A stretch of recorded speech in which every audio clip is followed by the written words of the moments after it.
ከሱ ይልቅ ለዚህ ተግባር ብቃት ያለው ማንም የለም። ሩሲያውያኑ የሚያፈቅረውን ነገር ሁሉ ወስደውበታል። ስለዚህ ሊበቀላቸው ቆርጧል። ዳግመኛ ከኤቢ ጋር በጀልባው መውጣቱ ደስ አሰኝቶታል። ልጁ የነዳጅ ወጪውን ለመሸፈን ቅሬታ የለውም። የሽማግሌውን የሰርጓጅ መርከብ አደን ሳይቀር ይደግፋል። ኦስካርሰን አንድ ምሽት እሱ የተኛ መስሏቸው ኩሽናው ሲነጋገሩ ሰምቷል።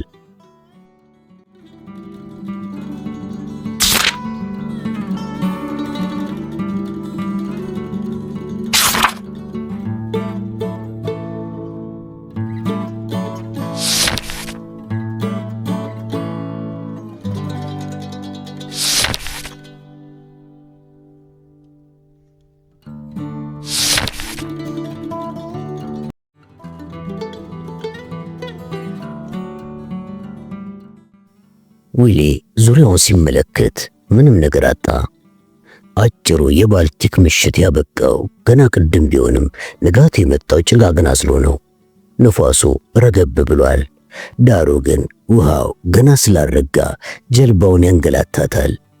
ወደ ሶቪየት የውሃው ክልል ከመግባቱ በፊት ምናልባትም አንድ ምዕራባዊ ጀልባ ይመለከተኝ ይሆናል በሚል ግምት እኩለ ሌሊት ላይ አንድ ሌላ ርችት ተኩሷል። የመጨረሻውን ርችት ግን ምናልባትም ሁሉ ነገር የከፋበት ከሆነ ሊጠቀምበት አስቀምጦታል። ቦታ ጠቋሚ መሳሪያው አሁንም እየሰራ ነው። ወደ ላትቪያ ባህር ዳርቻ እጅግ መቅረቡን ይናገራል። የጥልቀት መቆጣጠሪያ መሳሪያው ጥልቀቱ እየቀነሰ 20 ሜትር ገደማ መድረሱን ያመለክታል። መልህቅና ጀልባ ማሰሪያ ገመድ ቢኖረውም ምንም አይፈይዱለትም። ጀልባዋ ያገጠጡ አለቶች ወዳሉበት ዳርቻ እየባዘነች ከሆነ ግን ያን ጊዜ ይጠቀመው ይሆናል። ከምስራቅ አቅጣጫ እንደ አሳ አስጋሪ ጀልባ ሞተር አይነት ድምፅ ሰማ። ምናልባትም የስዊድን አሳ አስጋሪዎች ጀልባ ከሆነች ወደ ራሳቸው የውሃ ክልል ጎትተው ሊወስዱት ይችላሉ። ድምፁ እየጎላ መጥቶ ውሃው ላይ በጥቂት መቶ እርምጃ ርቀት ላይ ነጭ ገመድ ተመለከተ። የአሳ አጥማጆች መረብ ይሆን ወይስ ደግሞ የሳሙና አረፋ? የጥልቀት መጠን ማመልከቻውን አየት አደረገው። ድንገት 8 ሜትር ላይ ደርሷል። ነጩን ተንሳፋፊ ነገር ደግሞ ተመለከተው። የመጨረሻውን ርችት መጠቀም ያለበት ጊዜው አሁን ነው። ተኩሶት ወደ ሰማይ ሲወረጨፍ ተመለከተው። ጭጋግ ውስጥ ገብቶ የሚሰወርበት ርቀት ላይ ሳይደርስ ተንሳፈፈ። ከገመተው በላይ ዙሪያው ማይቻለ ወደ ባህር ዳርቻው እየቀረበ መምጣቱን ከውሃው ባሻገር ከሚታየው ግራጫ ቋጥኝ የሞላበት ምድር መገመት ቻለ። በየጊዜው የጥልቀት መቆጣጠሪያውን መልከት እያደረገ ለጥቂት ደቂቃዎች ያህል ደረቅ መሬቱ እየቀረበ ሲመጣ ያስተውል ጀመር። አሁን ርቀቱ 6 ሜትር ያህል ደርሷል። 20 ጫማ ያህል ማለት ነው። ከካቢናው ወጣና በጀልባው ወለል የፊተኛው አካል ላይ ቆመ። መልህቁን ለመጣል ተዘጋጀ። የባህር ወለል ምን ሊሆን እንደሚችል አላወቀም፣ ግን ቋጥኝ ይሆናል ብሎ ገምቶ መልህቁን ቆንጥጦ እንደሚይዝለት ተስፋ አደረገ። ማስተማመኛ ባይኖረውም ለቋጥኙ ተስማሚ ይሆናል ብሎ የገመተውን የቀድሞ ዘመን አሳ አጥማጆች መልህቅ መረጠ። በአጠቃላይ 3 መልህቆች አሉት። ከመልህቁ አጠገብ ቆሞ የማንጠልጠያውን ገመድ እየፈታ የባህሩን ዳርቻ አቅራቢያ ይመለከታል። ካሁኑ የተሻለ ጊዜ እንደሌለው አስቦ መልህቁን አነሳው። ከዚያ ግን ብሩህ ቢጫ ቀለም ያላትና ባለ ግዙፍ ሞተር አነስተኛ ጀልባ ድንገት በሱ ጀልባና በዳርቻው ማዕበል መሃል ተከሰተች። በጀልባዋ ላይ ሙሉ የዝናብ ልብስ የለበሱ 4 ሰዎች አሉ። ጀልባዋን እንደተመለከቱ ሁለቱ ወደ ሾፌሩ እየጠቆሙ መጮህ ጀመሩ። የሞተር ጀልባዋ ማዕበሎቹ ላይ እየተንሳፈፈች ወደሱ መጣች። የሾፌሩ አነዳድ አላማረውም። እየቀረበችው ስትመጣ ፍጥነቷን ቀነሰችና 10 ሜትር ያህል ሲቀራት ፊቷን አዞረች። ከመካከላቸው አንዱ ስዊድንኛ በሚመስል አነጋገር ጮኸ። ሊ ተገርሞ ባሉታ ራሱን ወዘወዘ። ከዛ አልገባኝም መልሶ ጮኸለት። እንግሊዘኛ ወይም ፈረንሳይኛ ትችላለህ? አዎ እንግሊዘኛ እናገራለሁ ሲል ወጣቱ መለሰለት። ችግር ላይ መሆን ይታየኛል። ወደ ወደቡን ቦትተሃለን፣ ገመድ አለ?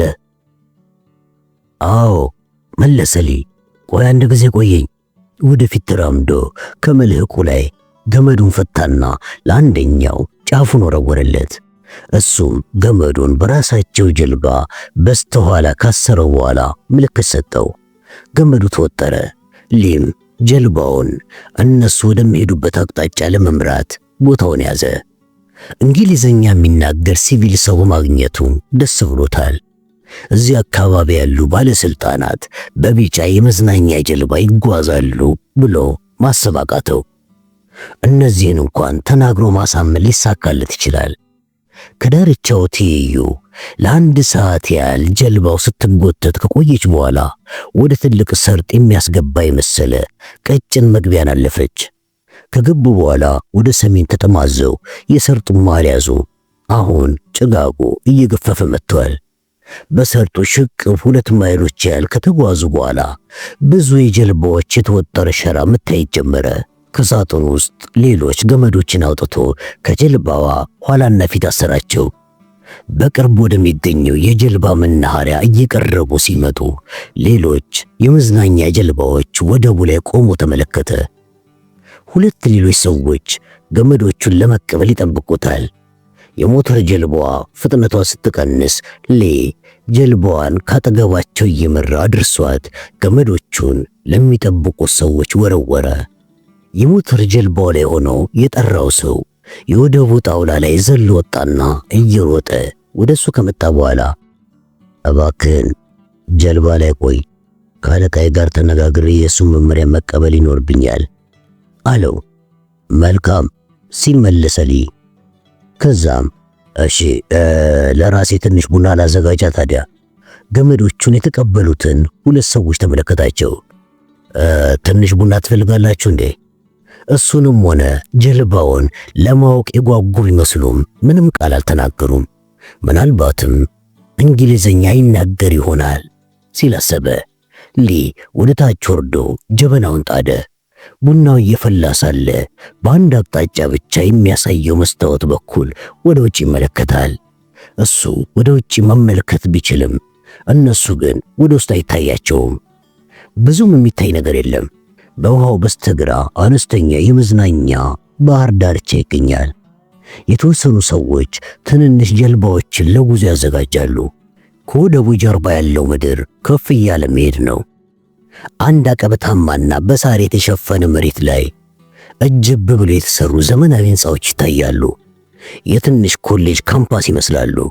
ተማሪዎቹ የተማሪነት ዕድሜያቸው ያለፉ ቢመስልም ግን ማን ያውቃል፣ ፖሊስ ወይም ደግሞ ከባሰም ኬጂቢን እንደማይጠሩበት ተስፋ አድርጓል። ኬጂቢ በሶቪየት ኅብረት ውስጥ ያለው የድንበር ጥበቃን እንደሚያከናውን ያውቃል። ድንገት ስለ ኬጂቢና ስለ ሲአይኤ ከዚህ የበለጡ ነገሮችን እንደሚያውቅ ትዝ አለው።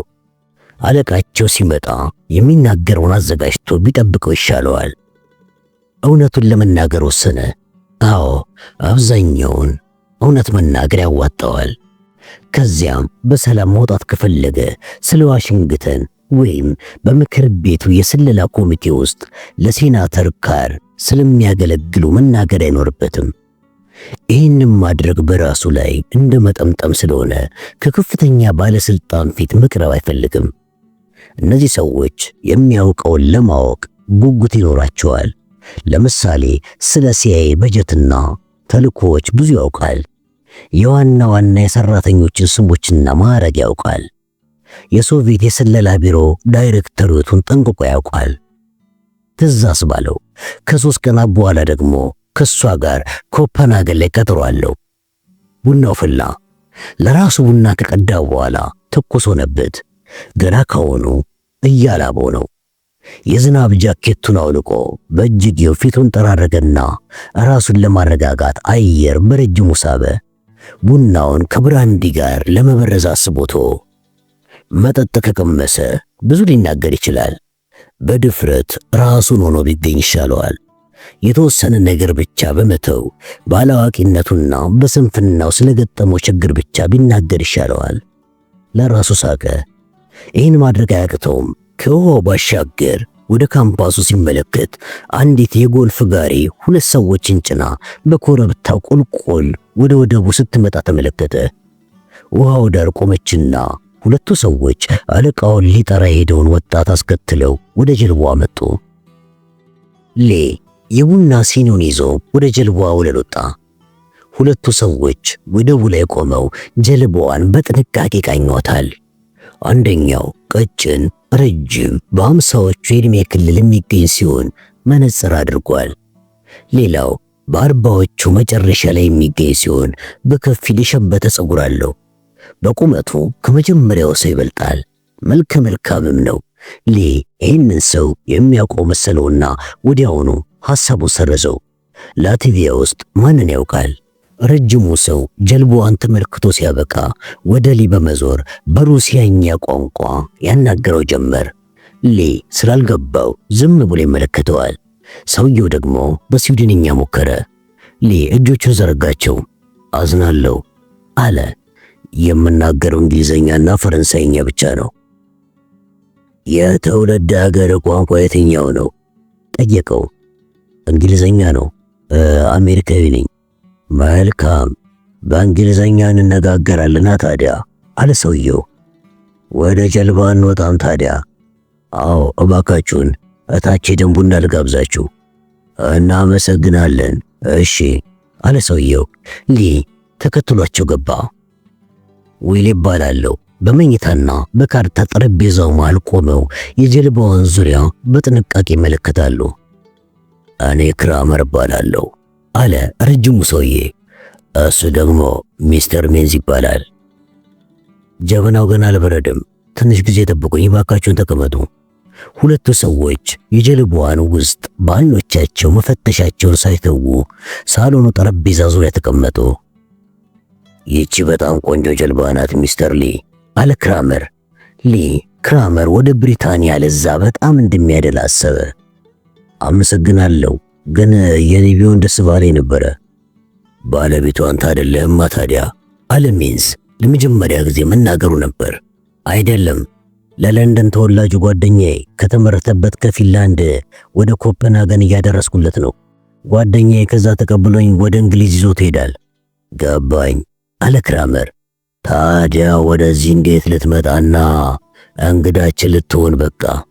ሊ ቡናቸውን ሰጣቸውና ካርታውን አንስቶ መጀመሪያ እንዴት አቅጣጫውን ለመሳት እንደቻለና እንዴት ሸራ መወጠሪያ ዋልታው እንደተሰበረበት ከዚያም ወደ ባህር ድንበራቸው ያለ ፍላጎቱ እንዴት እንደመጣ ጫወታቸው። ዛሬ ጠዋት እናንተ ሰዎች ያደረጉልኝ እርዳታ በጣም አስደስቶኛል። ባላገኛቸው ኖሮ ዳርቻው ላይ ባረፍኩኝ ነበር። ገባኝ። ይሄ በግልጽ የታየ ነው አለ ክራመር የካርታው መስመሮች በጣቱ እየለካ ከስር ካለው የማመሳከሪያ ጋር እያዛመደ። ተመልከት ሚስተር ክራመር አለ ሊ። ሀገራችሁ የገባው ጥሪ ሳይደረግልኝ መሆኑን ጠንቅቄ ያውቃለሁ። ለዚህ ደግሞ በጣም ይቅርታ ጠይቃለሁ። በተቻለ ፍጥነት ጀልባዬን ይዤ እንድሄድ ይፈቀድልኛል የሚል ተስፋ አለኝ።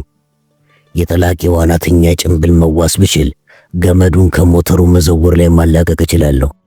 ስዊድን የሚያደርሰኝ በቂ ነዳጅ አለኝ።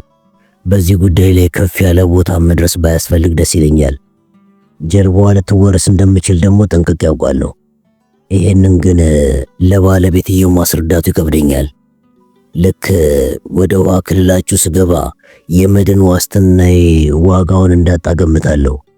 ጀልባዋ ደግሞ ዋጋዋ በጣም ውድ ነው። አዎ ይሄ ይገባኛል አለ ክራመር። መልካም፣ ልረዳ የምችለውን ሁሉ አደርጋለሁ ሚስተር ሊ። ግን የመሄድ ጥያቄ ሙሉ በሙሉ በእኔ እጅ ላይ ላይሆን እንደሚችል ልትገነዘብ ይገባል። ጥቂት ጥያቄዎችን ልጠይቅህና በሙሉ እውነተኛነት እንድትመልስልኝ ይፈልጋለሁ። ምንም ችግር የለም መለሰ ዊሊ። የምችለውን ሁሉ ልነግርህ ደስተኛ ነኝ። በመጀመሪያ ፓስፖርትህንና ሌሎች የማንነትህን መገለጫዎች እንዲሁም የመርከቧን ወረቀቶች ማየት እችላለሁ። ሊ ፓስፖርቱንና የኪስ ቦርሳውን ከካርታው ጠረጴዛ ላይ አንስቶ ሰጠው። ሚንዞ ማስታወሻ ደብተር አውጥቶ መመዝገብ ጀመረ። የደቡብ ሰው ለለካ አለ ክራመር ፓስፖርቱን እየተመለከተ። ጆርጂያን ከካርታ ላይ አውቃታለሁ፣ ግን ዲሌይኖ የት ነው ያለችው? ከአትላንታ በስተደቡብ 80 ማይል ርቀት ላይ በክፍለ ግዛቱ ማዕከላዊ ምዕራብ በምትገኝ ሜርዌዘር የምትባል ከተማ ነው። ታዲያ አሜሪካ በስተደቡብ ውስጥ የምትገኝ ትንሽ ከተማ ውስጥ የኖረ ሰው እንዴት ለንደን ውስጥ ወዳጅ ሊኖር ቻለ? እናቴ አይርላንዳዊ በመሆኗ ከልጅነቴ ጀምሮ በተደጋጋሚ ወደ እንግሊዝ ሄጃለሁ። ጓደኛዬም የአባቴ ጓደኛ ልጅ ነው። የእነዚህ ሁለት ግለሰቦች ስም ማን ይባላል? ጠየቀ ሜንስ። የጓደኛዬ ስም ስፔንሰር ዊልክስ ሲሆን ለንደን ውስጥ የቡና ቤት ባለቤት ነው። የአባቱ ስም ሰር ማርቲን ዊልክስ ሲሆን የሌበር ፓርቲው የፓርላማ አባል ናቸው። አባቴ በሁለተኛው የዓለም ጦርነት ጊዜ ቦምብ ጣይ አውሮፕላኖችን ያበር ነበረ። ጓደኝነታቸው ከዚያን ጊዜ ጀምሮ ነው። ለሚዝ ጥያቄ ምላሽ እንዲሆነው ሊ የሁለቱንም ሰዎች አድራሻ ሰጠው። ስራ ምንድነው ሚስተር ሊ ሲል ክራመር ጠየቀው። ጠበቃ ነኝ። ዴሊኖስ ከአባቴ ጋር በሽርክና ሰራለሁ። ሽርክናችን ሊና ሊ የሚል ስም አለው ብሎ ከኪስ ውስጥ የሥራ አድራሻውን አወጣ። ምን አይነት የሕግ ሥራን የምትሰራው? አለ ክራመር። ከሁሉም አይነት ትንሽ ከተሞች ውስጥ የተለመደ ነው። ኑዛዜዎችን፣ ፍቺዎችን፣ የሥራ ውሎችንና ወንጀል ነክ ጉዳዮች ላይ ነው። ሊ ክራመር የተባለውን ሰው እንደሚያውቀው እየተሰማው ነው። የእንግሊዛዊ አነጋገሩ ደግሞ የበለጠ ይህን ስሜቱን ጨመረበት። ክራመር መጠየቁን ቀጠለ። ሜንስ ማስታወሻ ይወስዳል። ሊ የሕይወት ታሪኩን ማለት ይቻላል ተረከላቸው። ሊ ድንገት ይህንን ሰው የሚያውቅበትን ስፍራ አስታወሰና የማይመስል ነገር ነው ብሎ ሐሳቡን ተወው።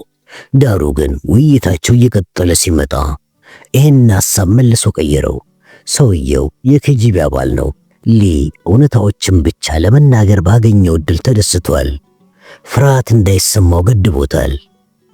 መልካም ሚስተር ሊ አለ ማጅሮፍ ከተቀመጠበት ተነስቶ።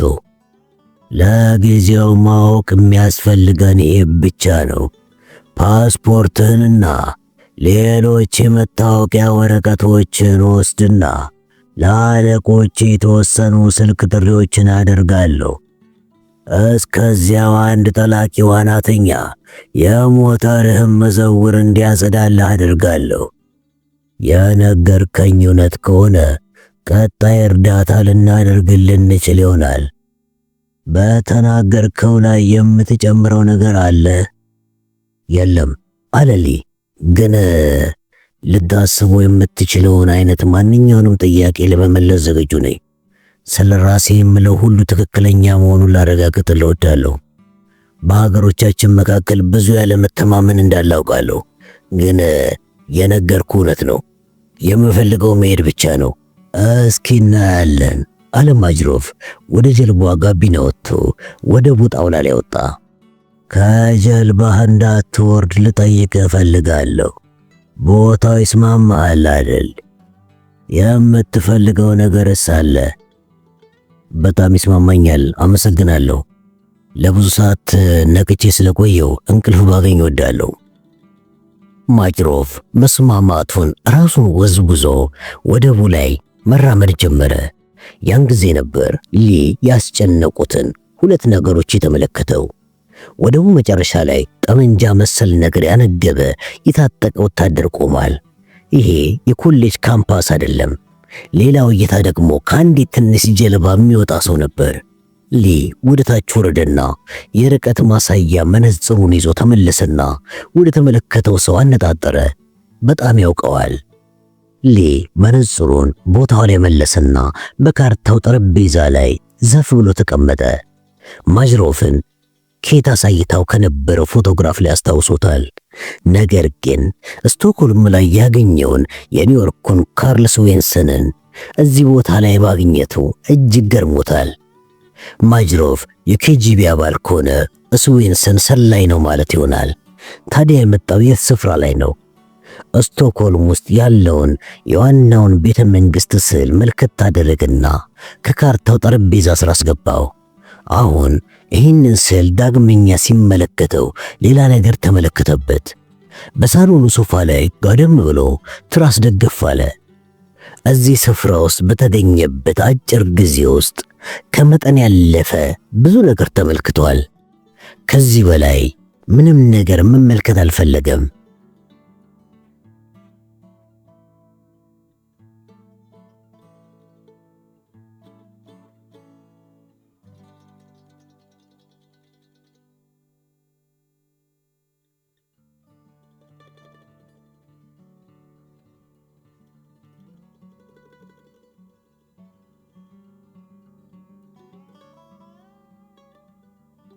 ማጅሮቭ በጎልፍ ጋሪ ሆኖ ወደ ባህሩ አቅጣጫ ሲሄድ ኦፔቼላ ከመስኮቱ ሆኖ ተመልክቶታል። ያለው ጊዜ አሁን ሊሆን እንደሚችል አሰበ። የእንግዳ ማረፊያ ቤቱን ትቶ በመውጣት በኮረብታው ሽቅብ ወደ ዋናው መምሪያ አመራ። በአሁኑ ወቅት በማሌቡ ዙሪያ እሱን የማያውቅ የለም። ከተከለከለባቸው ስፍራዎች ገለል ብሎ እስከኖረ ድረስ የት ገባ የት ወጣ የሚጠየቀው የለም። የበላይ መምሪያው ሕንፃ ውስጥ በእንግዳ መቀበያ ክፍል ውስጥ የተቀመጠውን የስልክ ኦፕሬተር አልፎ ሄደ። ክፍሉን አልፎ ሁለት ማለትም የማጅሮቭ ቢሮና የመሰብሰቢያ አዳራሹ ይገኛሉ። ስራውን ሲያከናውን የቆየው እዚህ ክፍል ውስጥ ነው።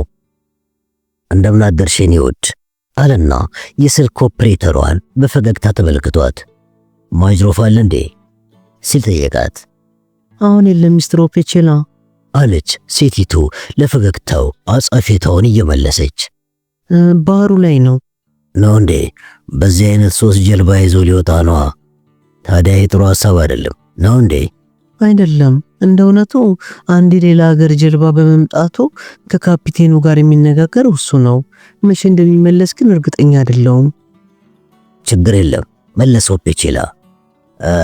በሞደሙ ላይ የማደርገው ሙከራ አለ። የስብሰባ አዳራሹን መስመር ከውጪ መስመር ጋር ታገናኝልኛለሽ?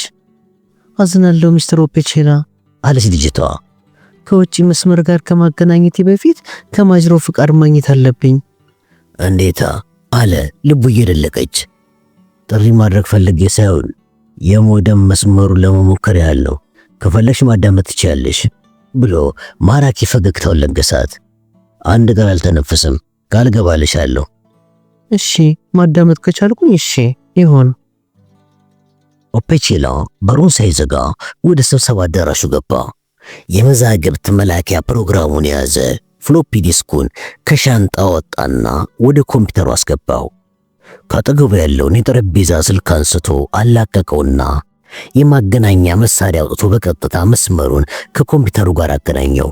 ከዚያም የመዛግብት መላኪያ ዝርዝሩን የአሜሪካን ሀገር አቋራጭ ቁጥር 0101 የኒውዮርክን 212 የምንጩን ማለትም በሜሪላንድ ሲልቨር ስፕሪንግ የሚገኘውን የመረጃ ማዕከል ቁጥር መታ።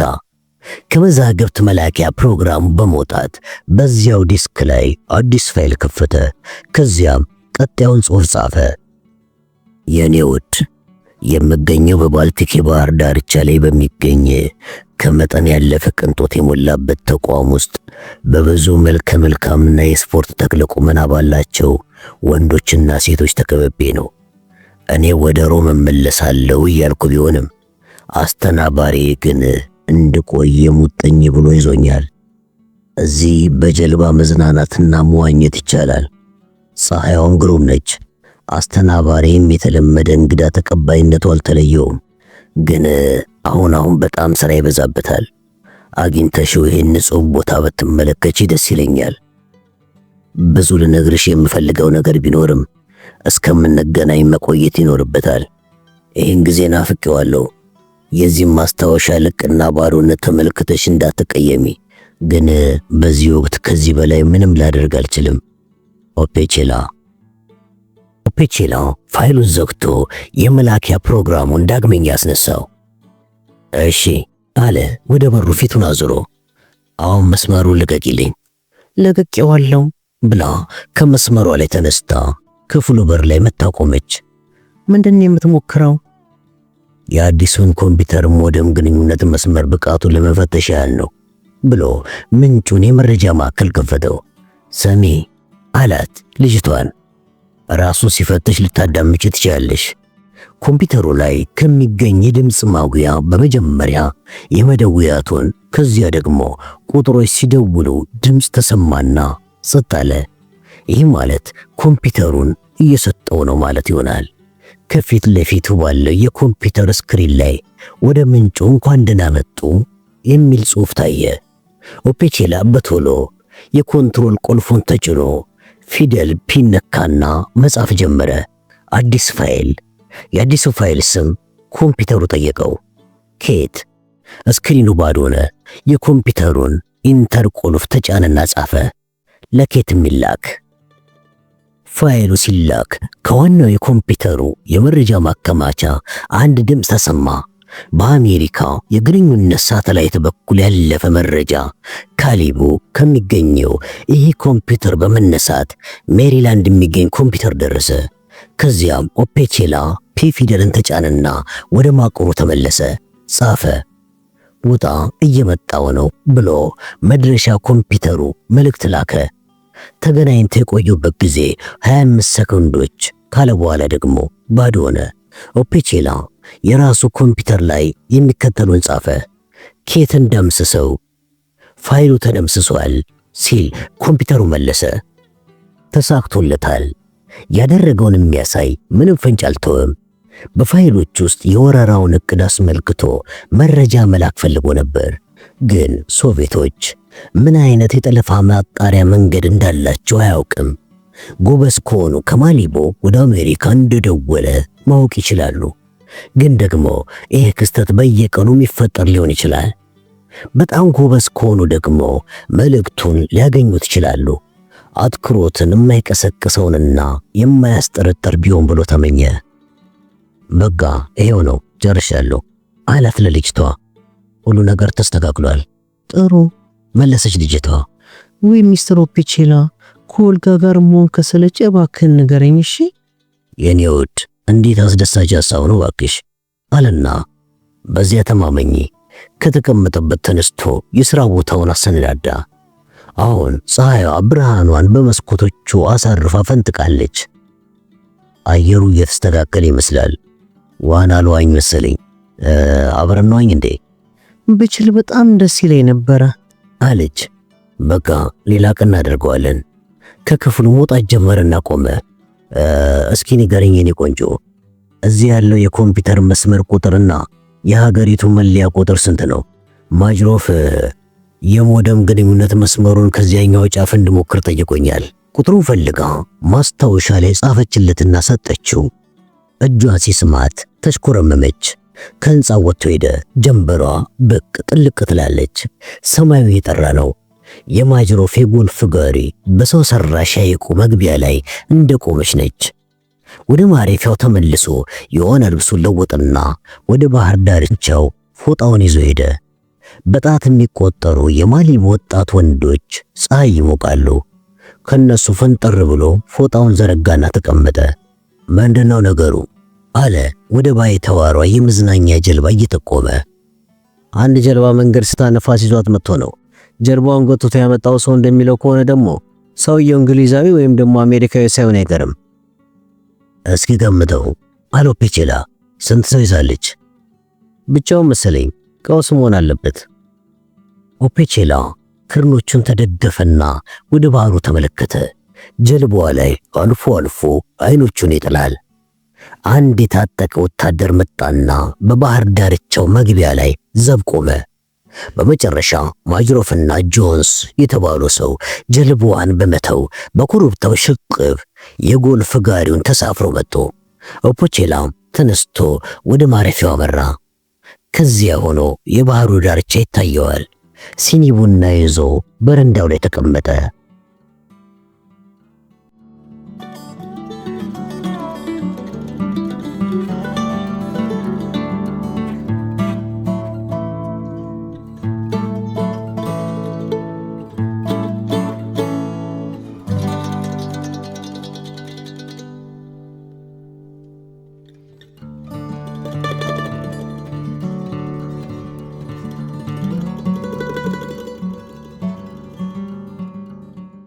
ሂልደር የደረሰውን ጥሪ ተቀብሎ ማጅሮፍ ቢሮ ደረሰ። ስለ ስብሰባው ርዕሰ ጉዳይ የሚያውቀው ነገር ባይኖርም ማጅሮፍን ለማግኘት ግን አልፈለገም። ሁለቱም ከሞስኮ ከተመለሱ በኋላ ሲገናኙ የመጀመሪያቸው ይሆናል። ሂልደር ይህን ሰው በትሪና ራጉሊን ላይ በፈጸመው ግፍ የተነሳ የተሰማው ቁጣ አሁንም በውስጡ ታፍኖ ይንተከተካል። ሂልደር ከማጅሮፍ ቢሮ በር ሲደርስ ማጅሮፍና ጆንስን መጡ። እሺ ሂልደር አለ ማጅሮፍ። ገባ በሐሳብ የተዋጠ ይመስላል። እየመራ ቢሮ ይዞት ገባ። ተቀመጥ እስቲ አንድ ጊዜ ይቅርታ አድርግልኝ። አንድ መፍትሄ የሚሻ ሁኔታ ገጥሞናል። ወደ ጆንስ ዞርና ሚስተር ሜንዝ ምን ይመስልሃል? በማዕከላዊ ጣቢያ ሙሉ ቃለ መጠይቅ እንዲደረግለት ወደ ሞስኮ ልንልከው ይገባል ብዬ አስባለሁ። በዚህን ወቅት አንድ አሜሪካዊ በራችን ድረስ የመምጣቱ ድንገተኛ ግጥምጥሞች ብቻ ነው ለማለት ያስቸግረናል አይደል እንዴ? ማጅሮፍ ጠረጴዛው ላይ ከወረወራቸው ወረቀቶች መካከል አንድ ትንሽ ካርድ አወጣና ልክ ልትሆን ትችላለህ፣ ቢሆንም ሰዓቱን ተመልክቶ ሂሳብ እንደሚያሰላ ሁሉ አሰብ ካደረገ በኋላ ስልኩን አነሳ። የውጭ መስመር አገናኝ አለ። ካርዱን እየተመለከተ ቁጥሮቹን ሲመጣ ከቆየ በኋላ የድምፅ ማጉያውን ከፈተው። ሂልደር ቁጥሮቹ ሲደወሉና ከዚያም አንዲት ሴት ስትናገር ድምፅ ሰማ። ደህና አደርክ ሊና ሊ። ደህና አደራችሁ አለ ማጅሮፍ። ያነጋገር ቃናው የበለጠ ወደ እንግሊዛዊ ያደላ። ሚስተር ሊን ማናገር እችላለሁ? የትኛውን ሚስተር ሊን የፈለግከው? ቢሊን ነው ወይስ ዊሊን? ማጅሮፍ ጆንስን መልከት አደረገውና ሚስተር ዊሊን ነበር ባኮትን። ይቅርታ ግን ዊሊ ከሀገር ውጭ ነው፣ አጋሩ አሉ፣ እሳቸው ሊረዱ ይችላሉ። አይ የግል ጉዳይ ነው። የድሮ ጓደኛው ነኝ። የምደውለው ከለንደን ነው። ከሀገር ውጭ ዊሊን የት ላገኘው እንደምችል ሊነግሩኝ ይችላሉ። አንድ ጊዜ ቆዩኝ፣ የጉዞ እቅድ ማስታወሻውን ላምጣው። ቆይ ወረቀቶች ሲንኮሻኮሹ ተሰማ። ይኸውና። እሺ በእቅዱ መሰረት ከሆነ አሁን በጀልባ እየተጓዘ ይሆናል። ከ3 ቀን በኋላ ኮፐንሃገን ይገባል። እዛ ያለ ሆቴል ቁጥር አለኝ። ማጅሮፍ ቁጥሩን ጻፈ። አመሰግናለሁ። እዛ ላገኘው ሞክራለሁ። ደህና ይሁኑ።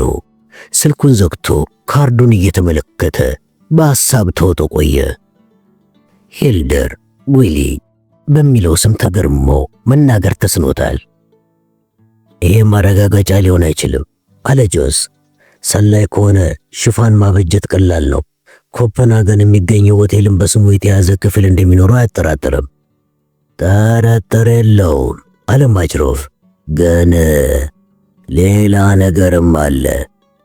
የመጀመሪያ ወይም ዋና ዳይሬክቶሬት በነበርኩበት ወቅት የአሜሪካዊ ፖለቲከኞችን በተለይም ለፕሬዝዳንትነት ብቃት ያላቸውን መረጃ በየጊዜው እናጠናክራለን። በ60ዎቹ ውስጥ የምክትል ፕሬዝዳንት ሊንደን ጆንሰን ይተካል ተብሎ የሚታሰብ አንድ የጆርጂያ ገዢ ነበር። በ1964 ከጆን ኬኔዲ ጋር ለዲሞክራቲክ ፓርቲው ተወዳድሯል። ዊሊያም ሄነሪ ሊ ይባላል ወይም ቢሊ። ይሄ ጀልባ ውስጥ ያገኘነው ሰው የእሱ ልጅ መሰለኝ። ይሄውሉ ሽፋን ነው እያልኩ አለ ጆንስ በመርዘኛ አነጋገር። በትክክለኛ ሰው ስም ሽፋን ሰጥተውት ነው በቃ። ለሂልደር ከሰጠነው ሽፋን በምንም የተለየ አይደለም። ይቅርታ ጌታዬ አለ ሂልደር። ግን ይህንን ዊሊ የተባለ ሰው ማውቀው መሰለኝ። ምን አልክ እባክህ? አለ ማጅሮፍ በአግራሞት ተውጦ። ስቶክሆልም ውስጥ እያለው ነበር ያገኘሁት። በአጋጣሚ አንድ ምግብ ቤት ውስጥ ጠረጴዛ ተጋርተናል። ማጅሮፍ ስለ ግንኙነታቸው ዝርዝር ታሪክ ማወቅ ስለፈለገ በአትኩሮት ሲያዳምጡ ቆዩ። ሂልደር ተናግሮ ሲጨርስ ጆንስ ተቀበለው። ይህ አጋጣሚ ነው ለማለት የሚከብድ ነው አለና ይህንን ሰው ወደ ሞስኮ መላክ እንጂ መልቀቅ የለብንም። አይሆንም አለ ማጅሮፍ። ታስቦበት የተደረገ ነገር እንዳልሆነ ግልጽ ነው። አይታይህም? ይሄ ግንኙነታቸው ታቅዶ የተደረገ ከሆነ ሂልደር ስቶክሆልም እንደሚመጣ ቀድሞ ታውቆ ነበር ማለት ይሆናል። ሂልደር ስቶክሆልም መድረሱን እኛ እንኳን አላወቅንም። ቀድሞ ለመታወቅ የሚችል ቢሆን ኖሮ እንኳን እና አጋጣሚ ባይሆን እንኳን በሰላም ባለቀቁት ነበረ። በቦታው ላይ እንኳን በቁጥጥር ስር በዋለ ነበረ። ጆንስ ለዚህ ጥያቄ መልስ አልነበረውም። ልክ ልትሆን ትችላለህ፣ ግን አሁንም መልቀቅ የለብንም። ለመንቀሳቀስ የቀረን ጥቂት ጊዜ ነው። ምናልባት እርምጃ ለመውሰድ ጥቂት ስለቀረን መልቀቅ የለብንም ይሆናል። እዚህ ስፍራ ላይ ምንም አልተመለከተም። ከጀልባውም አልወጣም። መርከብ ማቆሚያዎቹ ከባህሩና ከባህር ዳርቻ አይታዩም። የደንብ ልብስ ከለበሱ አንድ ወይም ሁለት ሰዎች በስተቀር ሌላ ምንም አልተመለከተም። እሱን ለመልቀቅ መፍቀዳችን በጣም ቅን መሆናችንን ሊያሳይ ይችላል።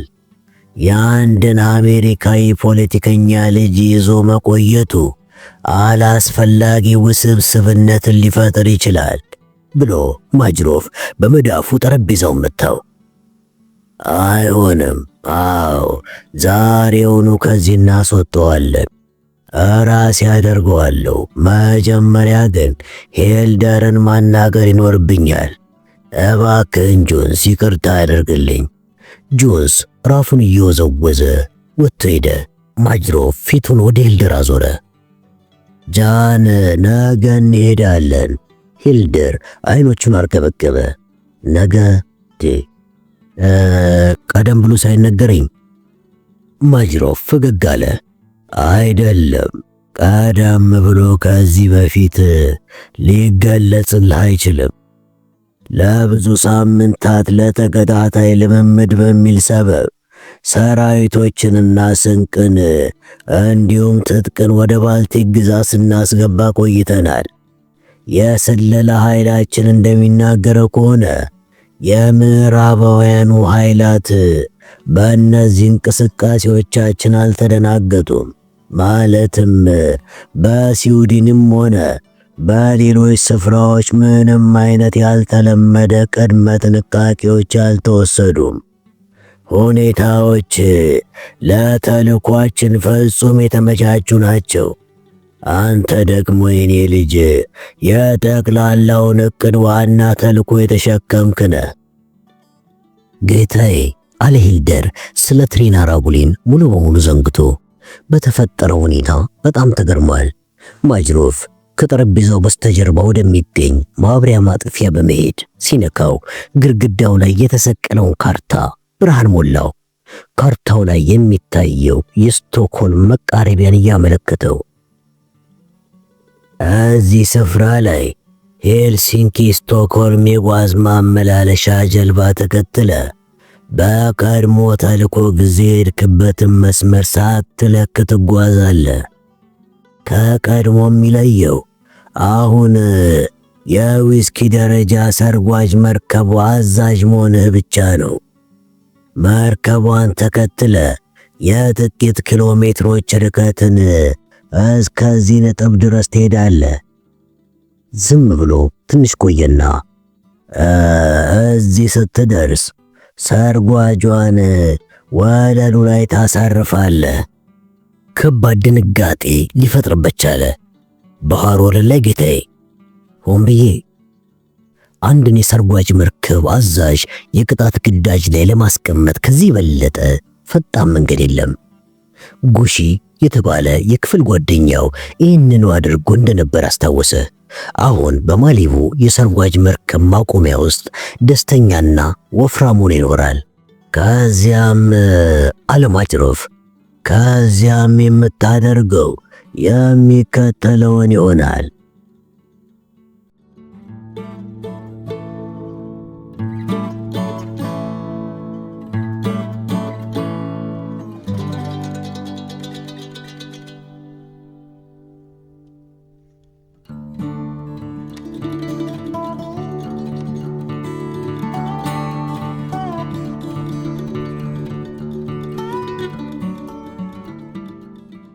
ሊ የመዝናኛ ጀልባው በከባድ ሁኔታ ሲቆረቆር ሰምቶ ከእንቅልፉ ነቃ። ከመኝታው ዘሎ ተነስቶ ወጣ። የኬጂቢው ማጅሮፍ ወደቡ ላይ ቆሟል። ተከተለኝ አለው። ሊ ጭንቀት ወጥሮት በወደቡ ላይ ተከትሎት መራመድ ጀመረ። የታጠቀው ወታደር አሁን የለም። ማጅሮፍን ተከትሎ ከወደቡ በተጓዳኝ የሚገኝ ረጅም ዳስ ውስጥ ገባ። በዳስ ውስጥ ትልቅ የምትባል የመዝናኛ ጀልባ መቀመጫዋን 4 ሰዎች የዝገት መከላከያ ቀለም እየቀቡላት ተቀምጣ ተመለከተ። ከጀልባዋ አጠገብ የጀልባ ሸራ መወጠሪያ ዋልታ ይገኛል። ይሄኛው ከአንተ የሸራ ዋልታ በተወሰኑ ጫማዎች ያነሰ ነው ብዬ አስባለሁ፣ ግን ማስተካከያ ቢደረግለት ለጀልባ ተስማሚ እንደሚሆን ምንም ጥርጥር የለኝም አለ ማጅሮፍ። ለሰዎቹ በሩሲያ ቋንቋ ትዕዛዝ ይሰጣቸው ጀመር። ቀለም ይቀቡ የነበሩት ሁሉ መሳሪያቸውን ጥለው መሽቆጥቆጥ ጀመሩ። ይሄኛው ሰው ትንሽ እንግሊዘኛ ይችላል አለ ወደ አንደኛው እያመለከተው። ጀልባህን ወደዚህ እናመጣና ከሬናችንን ተጠቅመን ዋልታውን እናስርልሃለን፣ ሁሉንም ነገር ያስተካክሉልሃል። ስለ እርዳታ ተደስቻለሁ ሚስተር ክራመር አለ ሊ በልባዊ ስሜት። እንዴት ላደረክልኝ ሁሉ የተሰማኝን መግለጽ አልችልም። የዕቃዎቹን ዋጋ በከፍል ደስ ይለኛል። ማጅሮፍ ፈገግ አለና ለሀገሮቻችን ግንኙነት ማጠናከሪያ ቁጠረው። አዎ አለና ግን በተቻለ ፍጥነት መሄድ አለብህ። ሰዓቱን ተመለከተ። እስከ እኩለ ሌሊት ድረስ እንድትሄድ እናደርጋለን። ለኔ ይስማማኛል። አሁን ስራ ጀምራለሁ። ማጅሮፍ የኔን እጅ ጨበጠው። ደህና ሁን ሚስተር ሊ፣ ዳግመኛ እንገናኝም። ይሄ ለኔም ይስማማኛል ብሎ አሰበ ሊ።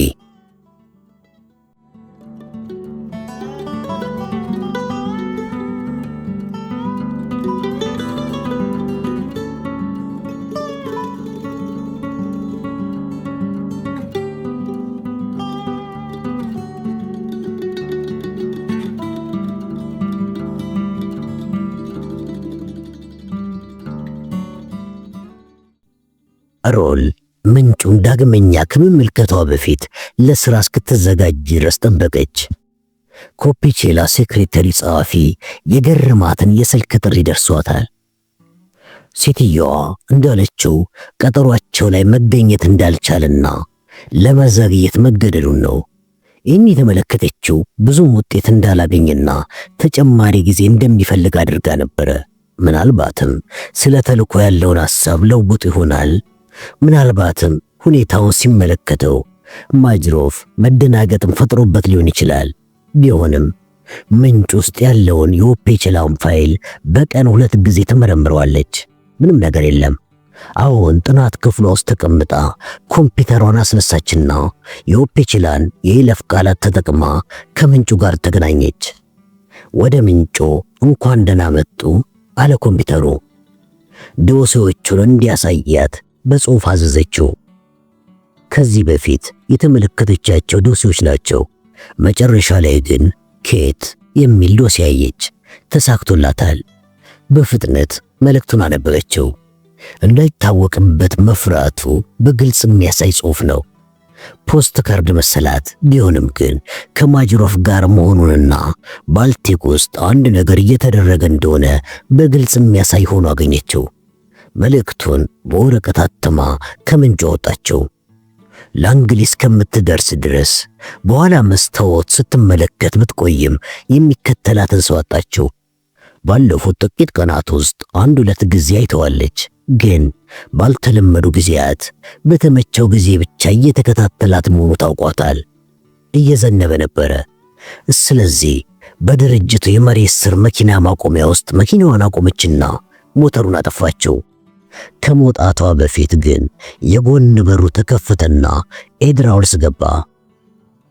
ታዲያስ ልጅት አለና መንገድ ላይ ሆኜ አይቼሽ ነው፣ ደህና ነሽ?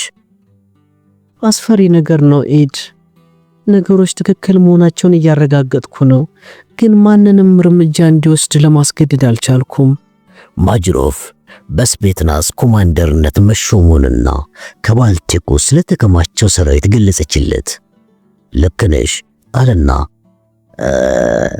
ይሄ መረጃ ኃይልን ለማሰባሰብ በቂ አይደለም።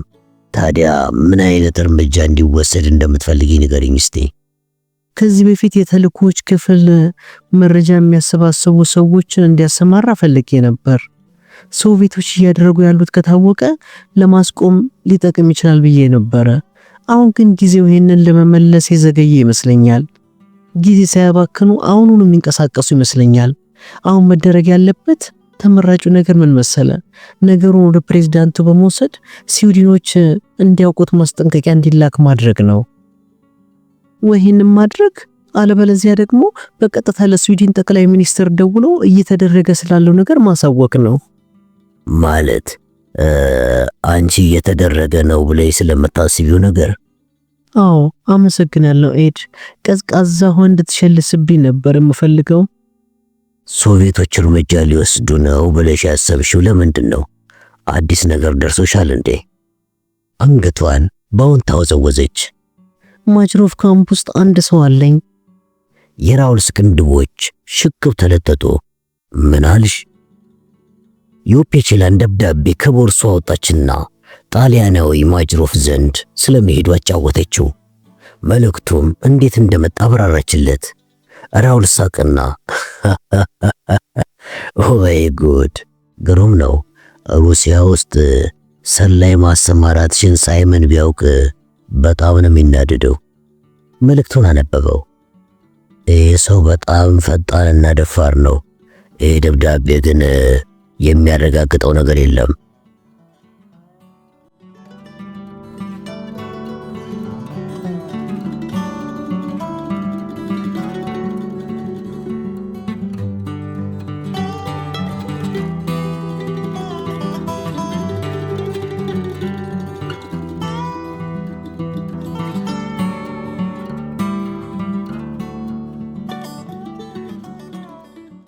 ኦስካር ኦስካርሰን በከሰዓቱ ማብቂያ ጀንበር አይኖቹን እያጨናቆረ በመመልከት በሕይወት የሌለውን የልጁን ልጅ ያናግራል። ያውልህ አቢ ያውልህ አለ እያመለከተው። ከዚያም ራሱን ግራና ቀኝ ወዘወዘ። አይደለም እንጨት ነው እንጂ ፔሪስኮፕ አይደለም።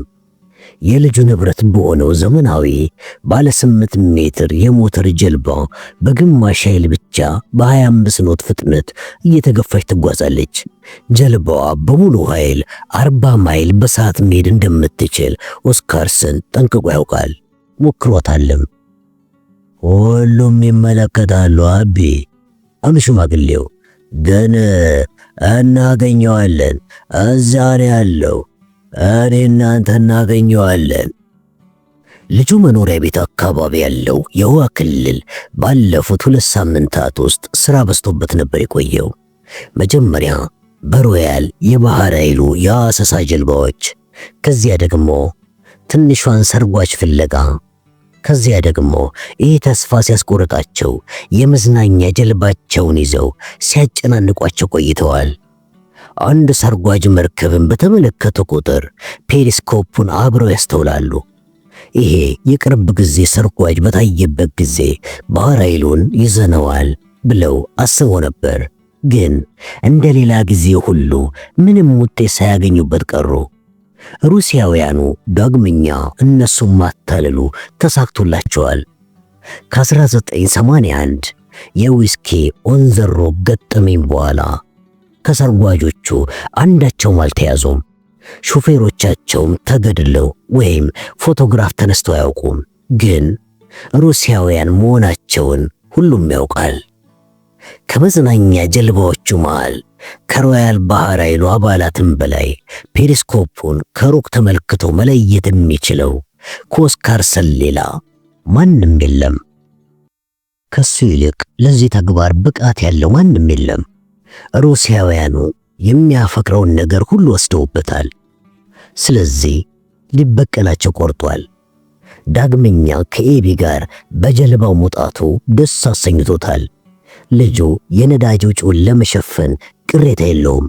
የሽማግሌውን የሰርጓጅ መርከብ አደን ሳይቀር ይደግፋል። ኦስካርሰን አንድ ምሽት እሱ የተኛ መስሏቸው ኩሽናው ሲነጋገሩ ሰምተዋል። የፈለገውን ያህል ዋጋ ቢያስወጣኝም ግድ የለኝም አለ ልጁ ለባለቤቱ። ከኤቢ ሞት በኋላ ክፍሉ ከሚገኘው ከዚያ ወንበር ላይ የሚያስነሳው ይሄ ብቻ ነው። የሚያስጨንቀው ይኸው ነው። ይህን ልሰጠው ከቻልኩኝ አደርገዋለሁ። ኦስካርሰን ለራሱ ፈገግ ብሎ የዚያን ዕለት የተሻለ እንቅልፍ አግኝቶ አደረ። በሚቀጥለው ቀን ጀልባዋ ሊዝ ወጣ። ከዚያን ቀን በኋላም አየሩ ጥሩ በሆነ ጊዜ ሁሉ ጀልባዋን ይዞ መውጣት ቀጠለ። ኤቢ አብሮ ስለሚሆን ደስ ይለዋል። ወይም ቢያንስ እንኳን የኋላ ኋላ ሰርጓጅ መርከብ ሲያገኙ ይደሰታሉ። ማግኘታቸውም አይቀርም። ኦስካርሰን ኃይል ሳይሰጥ የጀልባዋን መሪ አሽከረከረውና ጀልባው ያለበትን መስመር ሲይዝለት በቅልጥፍናው ተደነቀ። ይህን የመሰለ ፈጣን ጀልባ ኖሮት አያውቅም። ወዶታል። በዚህ ጀልባ ሆኖ አንድ ሰርጓጅ ማግኘቱ አይቀርም። እሱና ኤዲ ሲያገኝ ታዲያ አዎ እርግጠኛ አይደለም፣ ግን የልጁ ባለ ሁለት አፈሙዝ ጠመንጃ አጠገቡ ተቀምጧል። መጨረሻ ላይ አንድ ነገር ማድረጉ አይቀርም። የጀልባዋን አቅጣጫ መልሶ ወደ ቡያው አዞረው። ብዙ ሳይቆይ ቤቱ ይደርሳል። አሁን የልጁን ቤት የራሴ እያለ ነው የሚያስበው። ትኩስ ቸኮሌትና ብራንዲ ይጠብቀዋል። ነገ ደግሞ እሱና ኤቢ ዳግመኛ ሰርጓጅ መርከቦችን ለማደን ይወጣሉ።